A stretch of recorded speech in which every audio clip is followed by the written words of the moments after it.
आप सभी का स्वागत है हमारे यूट्यूब चैनल में।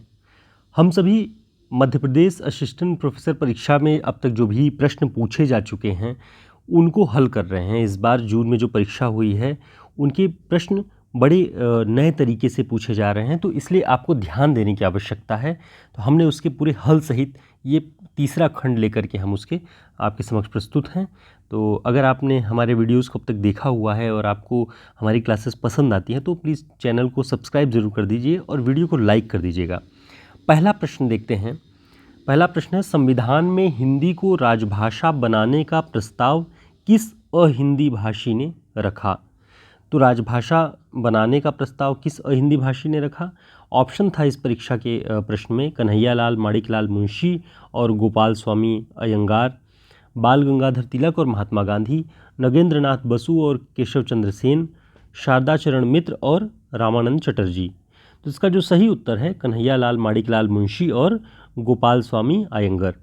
तो ये दोनों ऐसे व्यक्ति थे जिन्होंने संविधान में हिंदी को राजभाषा के रूप में प्रस्तावित कर रहे थे। अब इसके बारे में डिटेल देखेंगे हम कि कैलाश चंद्र भाटिया जी की पुस्तक है हिंदी भाषा नाम से।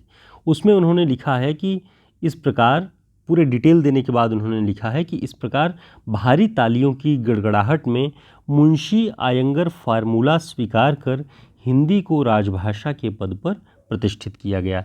यानी मुंशी से कन्हैयालाल माणिकलाल मुंशी और आयंगर से गोपाल स्वामी अयंगर, इन दोनों ने जो फॉर्मूला दिया हिंदी को राजभाषा बनाने के लिए उसे स्वीकार किया गया और हिंदी को राजभाषा के पद पर प्रतिष्ठित किया गया। ठीक, आगे देखते हैं दूसरा प्रश्न। मुंशी आयंगर फार्मूला के अनुसार हिंदी भाषा संबंधी व्यवस्था संविधान के किस भाग में समाहित किया गया है? बहुत महत्वपूर्ण प्रश्न है और आने वाली परीक्षाओं की दृष्टि से आपको इसे ध्यान रखना चाहिए। ऑप्शन है भाग 18, भाग 17, भाग 8, भाग 12। इसका सही उत्तर है भाग 17। यानी मुंशी और आयंगर फार्मूला जो था उसने हिंदी भाषा संबंधी व्यवस्था दिया, हिंदी को राजभाषा के रूप में प्रस्तावित किया, लेकिन उसे संविधान के उनके फॉर्मूले के अनुसार संविधान के किस भाग में सेटल किया गया? भाग 17 में। और भाग 17 में क्या है वो हम देखते हैं कि संविधान में हिंदी भाषा संबंधी जो व्यवस्था भाग 17 के अनुच्छेद 343 से 351 तक की गई है उसे मुंशी आयंगर फार्मूला के तहत निर्मित किया गया है। ये बहुत महत्वपूर्ण प्रश्न है, आपको जल्दी किसी पुस्तक में मिलेगा नहीं, इसलिए आप इसे नोट कर लीजिएगा और आप देखेंगे आगामी परीक्षाओं में इस हिस्से से भी प्रश्न पूछे जाएंगे। और इसी फार्मूले मुंशी आयंगर फार्मूला के तहत ही जो ये 343 से 351 तक का अनुच्छेद बनाया गया, उसके साथ 8वीं अनुसूची भी जोड़ी गई है जिसमें 22 भारतीय भाषाओं की व्यवस्था की गई है और इसी फार्मूले पे उसे भी किया गया है। तो ये बहुत महत्वपूर्ण प्रश्न है, आप इसे ध्यान रखें। अगला प्रश्न जो आया था, निम्न में से हिंदी साहित्य सम्मेलन के प्रथम अधिवेशन के अध्यक्ष कौन थे? तो इसका जो सही उत्तर है वो है पंडित मदन मोहन मालवीय। हिंदी साहित्य सम्मेलन के प्रथम अधिवेशन के अध्यक्ष थे ये। अगला प्रश्न जो परीक्षा में आया हुआ था कि निम्न में से आकार बहुला बोली नहीं है। ऑप्शन में था कौरवी, कन्नौजी, दक्षिणी, हरियाणवी। तो आकार बहुला के अंतर्गत कन्नौजी नहीं आती, कन्नौजी ओकार बहुला के अंतर्गत आती है। अब इसे हम देखेंगे, नीचे हमने इसका डिटेल दिया हुआ है कि सबसे पहले देखिए कि जो पश्चिमी हिंदी है वो शौरसेनी अपभ्रंश से निर्मित है, यानी शौरसेनी अपभ्रंश उससे पश्चिमी हिंदी, और उसके अंतर्गत हम देखें आकार बहुला, ओकार बहुला। तो आकार बहुला में कौरवी, हरियाणवी, हरियाणवी का एक नाम और है बांगरू, इसे भी ध्यान रखिएगा, और दक्षिणी, ये आकार बहुला है। ओकार बहुला में देखें तो ब्रजभाषा, बुंदेली और कन्नौजी, ये ओकार बहुला भाषा है।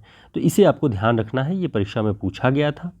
और दोस्तों इस तरीके के सभी नोट्स, सभी पॉइंट्स जो भी हैं, जो भाषा विज्ञान के हैं, चाहे काव्यशास्त्र के हैं, हिंदी साहित्य के इतिहास के हैं, वो सारे आपको हमारे इस हिंदी साहित्य के शॉर्ट नोट्स में मिल जाएंगे।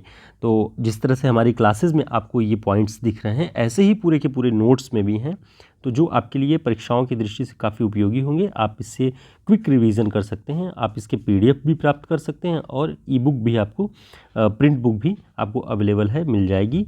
जो आप हमारे इस नंबर पे संपर्क करके ले सकते हैं। अगला प्रश्न है, कुबेरनाथ राय के निबंध संग्रह प्रिया नीलकंठी का प्रकाशन वर्ष क्या है?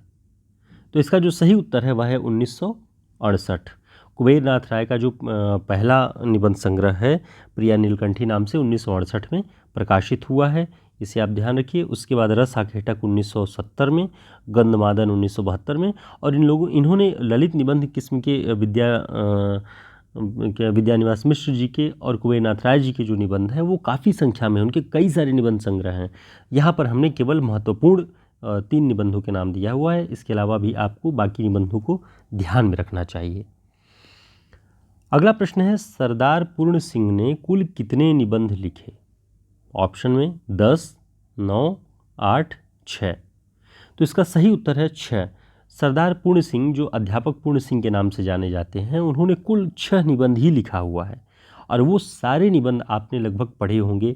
हाई स्कूल से लेकर के इंटर, बीए, एमए तक में ये सारे निबंध कभी न कभी आपसे टकराए ही होंगे, और प्रतियोगी परीक्षाओं में भी इन्हें लगाया गया है, जैसे आचरण की सभ्यता, मजदूरी और प्रेम, सच्ची वीरता, पवित्रता, कन्यादान, अमेरिका का मस्त कवि वॉल्ट व्हिटमैन। तो ये सारे निबंध बहुत महत्वपूर्ण हैं सरदार पूर्ण सिंह जी के, और इनकी कुल संख्या 6 है। अगला प्रश्न देखते हैं, भक्ति काल को स्वर्ण युग मानने वाले प्रथम विद्वान कौन थे? आप सभी जानते हैं इसका सही उत्तर ग्रियर्सन है। ग्रियर्सन ने ही भक्ति काल को स्वर्ण युग की संज्ञा दी। अगला प्रश्न, विशिष्ट पद रचना रीति, विशिष्ट पद रचना ही रीति है, यह सूत्र किस आचार्य का है? तो रीति संप्रदाय के प्रवर्तक कौन थे? वामन। तो इसका सही उत्तर वामन होगा, इसे आप ध्यान रख लीजिएगा। अगला प्रश्न है, निम्न में से चिंतामणि के भाई नहीं थे। चिंतामणि जो रीतिकाल के प्रवर्तक जिसे माना है आचार्य रामचंद्र शुक्ल जी ने, उनके भाई नहीं थे। तो हम सभी जानते हैं भूषण और मतिराम तो इनके भाई हैं जो इनसे छोटे हैं, लेकिन एक और भाई हैं इनके जो बड़े हैं, वो हैं जटाशंकर नाम से। तो कृपाशंकर इनके भाई नहीं हैं, इसे आपको ध्यान रखना है। अगला प्रश्न है, सेनापति के गुरु का क्या नाम था? यह भी परीक्षा में पूछा गया। ऑप्शन है नागेश भट्ट, गंगाधर दीक्षित, नाभादास, हीरामण दीक्षित।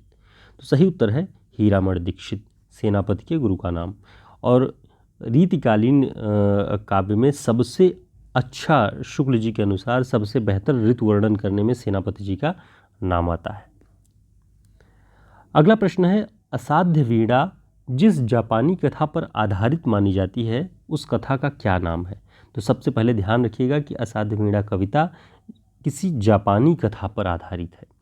चीनी या अलग अलग किसी एक कथा का नाम अगर दे करके आपको कंफ्यूज किया जाए तो आपको ध्यान रखना है कि जापानी कथा है। ऑप्शन है the book of T, the book of tree, gaming of the harp, taming of the harp. अब देखिए दिलचस्प है कि अभी आपको तथ्य पता चलेगा, वैसे इसका सही उत्तर है टेमिंग ऑफ द हार्प। लेकिन ये जो टेमिंग ऑफ द हार्प ये कथा है, ये द बुक ऑफ टी में संकलित है, और ये किसकी है? आकोकुरा की पुस्तक है। ये आपको ध्यान रखना है कि असाध्य वीणा कविता की जो कथा है वो आकोकुरा ने जो पुस्तक लिखी द बुक ऑफ टी, उसमें the taming of the harp, taming of the harp नाम से इस कथा को, ये कथा वहाँ पे संकलित है। उसी के आधार पर असाध्य वीणा कविता की रचना अज्ञे जी ने की है, उसका भारतीयकरण किया है, उस जापानी कथा का भारतीयकरण कर दिया है। और डिटेल में आप इस कविता के बारे में जानना चाहते हैं तो हमने असाध्य वीणा कविता की व्याख्या संबंधी पूरा का पूरा एक वीडियो ही बनाया हुआ है 11 से 12 मिनट का, उसका लिंक आपको डिस्क्रिप्शन बॉक्स में मिल जाएगा। वहाँ जाकर के आप इस कविता के बारे में डिटेल से जान सकते हैं, किस संग्रह में है, क्या इस कविता का मूल मंतव्य है, ये सारी चीज़ आपको मिल जाएंगी। और ये कविता अज्ञे के काव्य संग्रह आंगन के पारद्वार में संग्रहित है। ठीक, तो ये बहुत महत्वपूर्ण कविता है, इसके आसपास के सभी प्रश्नों को आपको ध्यान रखना चाहिए। निम्न में से किस लेखक का नाम बचपन में आनंदी लाल था? ये प्रश्न भी आया था। इसका जो सही उत्तर है वह है जैनेन्द्र। जैनेन्द्र के बचपन का नाम आनंदी लाल था। तीसरा हम देख रहे थे मध्य प्रदेश लोक सेवा आयोग द्वारा आयोजित असिस्टेंट प्रोफेसर परीक्षा जो हिंदी साहित्य की थी, उसमें जो प्रश्न पूछे गए थे हम उन्हें कई खंडों में हल करके देख रहे हैं कि कौन कौन से प्रश्न पूछे गए थे, उनका सही उत्तर क्या हो सकता है, और उन प्रश्नों की व्याख्याएं भी हम साथ में देख रहे हैं कि कुछ एक्स्ट्रा भी चीज़ें हमें पता हो। उम्मीद है आपके लिए ये वीडियो काफ़ी उपयोगी होगा। अगर आपको वीडियो अच्छा लगा हो, हमारी क्लासेस अच्छी लगी हो, तो चैनल को सब्सक्राइब कर दीजिए, वीडियो को लाइक कर दीजिएगा। फिर मिलते हैं एक नए वीडियो में, तब तक के लिए नमस्कार, धन्यवाद।